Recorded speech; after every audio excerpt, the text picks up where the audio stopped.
while he was with sinners, called them to repentance. He didn't sin with them. He didn't laugh at the sin. He didn't take it a joke and move on and say, well, that's them. No, we called them. He loved them. He hung out with them, but he didn't join them, and he called them to repentance. He didn't sugarcoat anything, friends or not. And I'll tell you, most of you in here, if you're like me,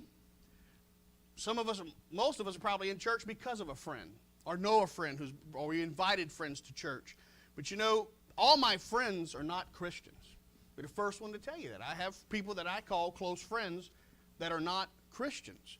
So I put myself in Jesus' point. What do I do with that? You know, that's a difficult task we have to do when we're talking about friendship, is that it grieves me to know that my friend or someone I care about deeply will not, at this point, has not come to Christ and has an eternal fate that is not pretty at all.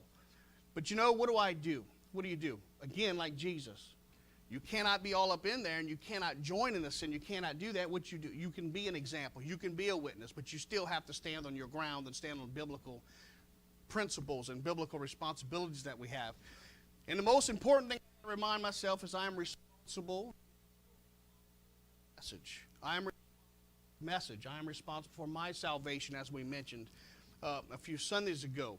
I'm not responsible for the response. I can't control the response. That's between Christ and them. You know, so I believe it is important for us to have relationships with Christians also. We can't just always be on one side or the other. We have to be amongst each other. You know, and when you talk about living with friends, for some reason, every time I'm looking at this, my daddy always a saying comes up, is that we used to tell us when we was kids, is if you sleep with dogs, you get fleas. You can't be sleeping with dogs all the time and you'll get fleas. So we have to surround ourselves with a good influence. What is that good influence? It's not just a general, oh, he's a good person, we should hang around. No, it's a Christ-like influence. It's a Christian influence when it comes to that. You know, fellowship with Christians. As we fellowship amongst each other, as we have friendships amongst each other, what does that do? When we get together, that's okay. But it's to support us. We are to support each other. We are to build each other up. We are to build each other up and be supportive of each other. And, which nobody likes to talk about, we are to hold each other accountable. We are to hold each other accountable. Now, that's not always easy, not always comfortable, but we should hold each other accountable. I'll tell you, I always count it good when I have a friend that'll tell me.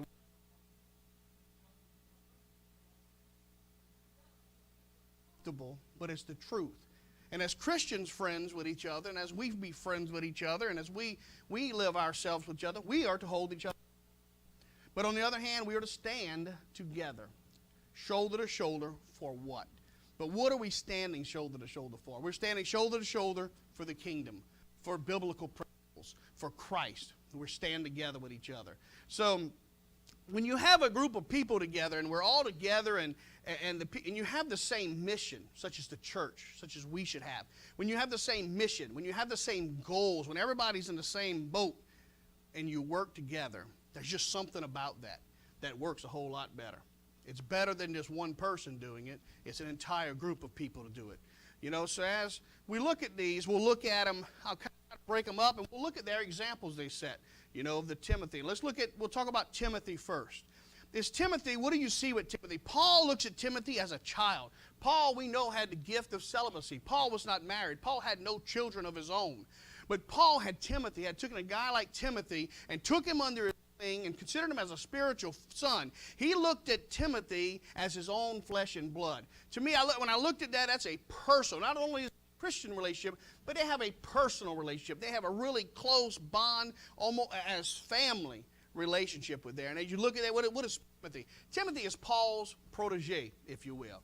As you read, he writes the pastoral epistles, 1st and 2nd Timothy, to Timothy, still teaching him right there and encouraging him how to pastor a church and lead a church. Paul, what he tells about Timothy is Timothy, he had confidence in Timothy. He trusted Timothy. What a blessing it is when you have somebody that you can trust, when you can have complete confidence in somebody, when there's no question about it. Now, why is this? We come to the point, why is this? Why is this friendship so connected? Why does it work? Because there's plenty of people I can be friends with because we work at the same place. There's plenty of friends I can be friends with because we like the same music, we like the same color, whatever. But what it comes down to is what's important, is they were like-minded. And when we say they were like-minded,